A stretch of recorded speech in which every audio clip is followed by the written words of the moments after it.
কামনা বাসনা পূরণ করে এরা ধর্ম ব্যবসায়ী। ভগবানকে ঘরে রেখেছি কামনা বাসনা পূরণের মেশিন হিসাবে। আজ আমাদের ভিতরে এই কপটতায় ভরা। আচ্ছা, ধর্ম, অর্থ, কাম, মোক্ষ, সাংসারিক উন্নতি, ব্যবসার উন্নতি, ছেলে মেয়ের চাকরি, নিজের সুখের জন্যই তো সারা জীবন চাইলেন। একবারও প্রশ্ন করেছেন, প্রভু তোমার কিছু সুখ হবে? কপটতা এখানেই। তাকে কিছু দেব না, তার সুখের ব্যবস্থা নেই, অথচ আমি হাজারটা সুখ তার কাছে চেয়ে বসি। সুখ সম্পদ ঘরে ভরে উঠুক, অথচ ভগবানের জন্য কোনো ব্যবস্থা নেই। এই জন্য ভাগবত প্রথমেই স্মরণ করে দিয়েছেন, ধর্মপর্জিত কৈতবত্র পরং নির্মৎ শরণং সদাম। নির্মৎ সদ নিশ্কিঞ্চন ভগবানের সেবা, সুখ বাসনার সেবা চাই, কপটতা রেখো না। কিসে তার সুখ হয়, কিসে তিনি আনন্দ পান, যদি তোমার জীবনে এই ভাবনায় আসে, তবে তুমি ভাগবত ধর্মের অধিকারী, ভাগবত প্রবেশের অধিকারী।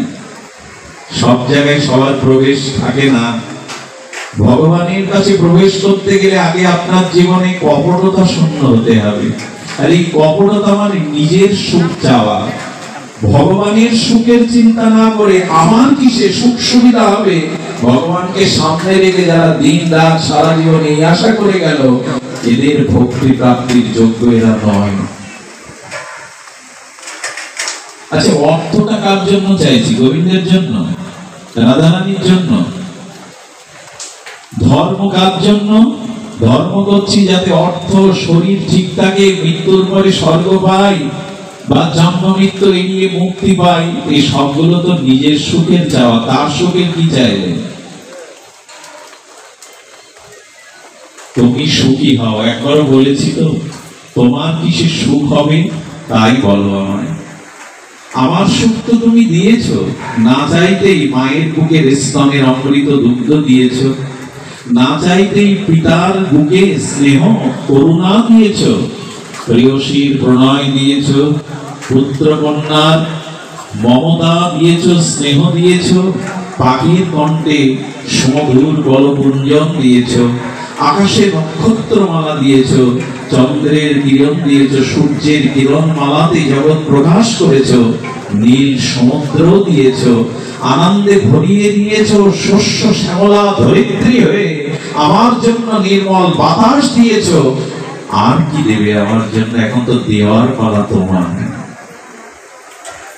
এত সুন্দর জন্ম পেলাম, যিনি বিবেক দিলেন, বিচার দিলেন, তার সুখের চিন্তা না করে ভগবানকে সামনে রেখে শুধু নিজের সুখ চাইছি। প্রহ্লাদ মহারাজ বললেন, এরা তোমাকে মেশিন মনে করেছে, তোমার কাছ থেকে নিজের সুবিধা আদায় করা মেশিন। এই জন্য ব্রজবাসীদের কেন এত মহিমা? ব্রজবাসীদের, বৃন্দাবনবাসী বৈষ্ণবদের, ব্রজবাসীদের কেন এত মহামহিমা? কেন উদ্ধবের মতো ভাগবতোত্তম তাদের চরণের অনুরাগের একটা ধুলির জন্য প্রার্থনা করেন? কেন ব্রহ্মা তপস্যা করেও ব্রজের ধুলি হওয়ার যোগ্যতা রাখেন না? কেন ভগবান শঙ্কর বলে থাকেন সেই রাধা রানীর চরণ বৈকট্য প্রেম প্রাপ্তির জন্য? যিনি ব্রহ্মা, যিনি ভগবান শিব, যিনি ভগবত উত্তম, উদ্ধব যারা একটা চরণ রেণু পাওয়ার জন্য কাতর হয়ে প্রার্থনা করছেন, কেন জানেন? কারণ ব্রজবাসীরা নিজের সুখের জন্য তারা গোবিন্দকে কেউ ভালোবাসেনি। গোবিন্দের সুখের জন্যই তাদের সমস্ত চেষ্টা, সমস্ত ব্যবহার। আত্ম সুখ দুঃখ গোপীর নাহিত বিচার, কৃষ্ণ সুখ হেতু চেষ্টা মনো ব্যবহার।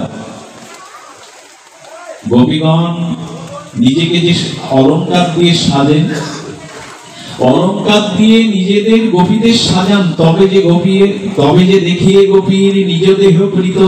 আহা, কবিরাজ কৃষ্ণ গোস্বামী বললেন, গোপীরা নূপুর পরে, আলতা রাঙা পায়ে দেয়, অলংকার পরে, নিজের শরীরের সুখবাঞ্ছা না থাকলে তারা অলংকার পরে কেন, সাজে কেন? ধ্যান দিয়ে শুনছেন তো? কবিরাজ কৃষ্ণ গোস্বামী উত্তরে বললেন, সেও তো কৃষ্ণের লাগি জানিয়ে, গোপীরা নিজেকে সাজায় কেন? যে আমি যদি সুন্দর পরিপাটি হয়ে সুন্দরের সামনে যাই তার সুখ হবে। নিজেদের শরীরের রূপ বাড়াবার জন্য, সৌন্দর্য বাড়াবার জন্য সাজছেন না, আমি সেজে গেলে গোবিন্দ সুখী হবে তাই নিজেকে সাজাচ্ছেন। অবধূত নিত্যানন্দ তিনি তাম্বুল গালে দিয়ে গালটা রাঙা করে আর নববিধ অলংকার অঙ্গে শোভা পাচ্ছেন।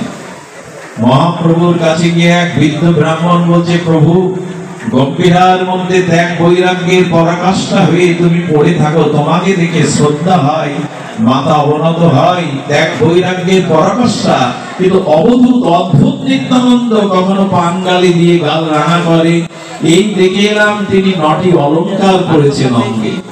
মহাপ্রভু বললেন, নিত্যানন্দ মহা অধিকারী, নিত্যানন্দে যে কিঞ্চিত দোষ আরোপিত করে সে আমার কোটি জন্ম ভজন করলেও আমার কৃপা পাবে না। যাও নিতাই চরণে ক্ষমা প্রার্থনা করো। এই বৃদ্ধ ব্রাহ্মণ যখন মহাপ্রভুর কথায় নিতাই চাঁদের চরণে এসে পড়েছেন, ধ্যান দিন এদিকে, সঙ্গে সঙ্গে নিতাই বলেছে, জানো আমার মহাপ্রভুর নবদ্বীপ চন্দ্রের রূপ দেখে মনে বড় সাধ ছিল। ওই অপরূপ নয়ন অবিরাম রূপকে যদি সাজাতে পারতাম না জানি কেমন মানাতো আমার গৌরকে। যদি গৌরাঙ্গকে আমি সাজাতে পারতাম না জানি ওই চিকনো চাচরো কেশে, ওই সৌদামিনী সম আর রাধা ভবদ্যুতি সুবলিত উজ্জ্বল তনুতে যদি অলংকার পরেই আমার গৌরকে সাজাতে পারতাম, সে সাধ তো আমার পূর্ণ হলো না। আমার গৌর সুন্দর সন্ন্যাস নিয়ে নিলেন, তাই মনে করেছিলাম গৌরকে সাজিয়ে আনন্দ পাবো, কেমন মানায় আমার প্রাণারামকে, সেই সাধ পূর্ণ তো হলো না। তাই কি করেছি জানো, আমার এই অঙ্গকে গৌরঙ্গে দিয়ে দিয়েছি। আমার এই দেহ আমার নয়, আমি শ্রী গৌরকে দিয়ে দিয়েছি। তাই আজ মনে হলো এই অঙ্গ যখন গৌরেরই অঙ্গ, তখন গৌরঙ্গকে আমি সাজিয়েছি। আমার দেহকে আমি মনে করে সাজাইনি, এ দেহ গৌর সুন্দরের, তাই সাজিয়েছি আমার গৌরকে কেমন বানায়। এই হলো সুখবাঞ্ছা। এই জন্য গোপীদের নিজস্ব মানুষ ছিল না। আত্ম সুখ দুঃখ গভীর নাহিক বিচার, কৃষ্ণ সুকেতু চেষ্টা মন ব্যবহার। আজ ব্রজবাসীরা সেই তাদের প্রিয় লালাকে লাডলিকে সুখ দেওয়ার জন্য ব্যস্ত। এই জন্য আসুন, ভাগবত প্রথমে বলছেন এই কৈতবটা ত্যাগ করো, এই কপটতা ত্যাগ করো। সরল না হলে গৌর ভজন হবে না, সরলতা না এলে কৃষ্ণ প্রাপ্তি হবে না। আজ আমরা বড় কপট হয়ে গেছি। এই যে ভেতরে বাইরে সসুখ নিজ সুখ বাসনা, এটি ত্যাগ না করা পর্যন্ত প্রেম ভক্তি আসবে না। শাস্ত্রে বলে দিয়েছেন আত্মেন্দ্রিয় প্রীতিবাঞ্ছা, আর এই আত্মেন্দ্রিয় প্রীতিবাঞ্ছার দ্বারা কখনো প্রেম হয় না।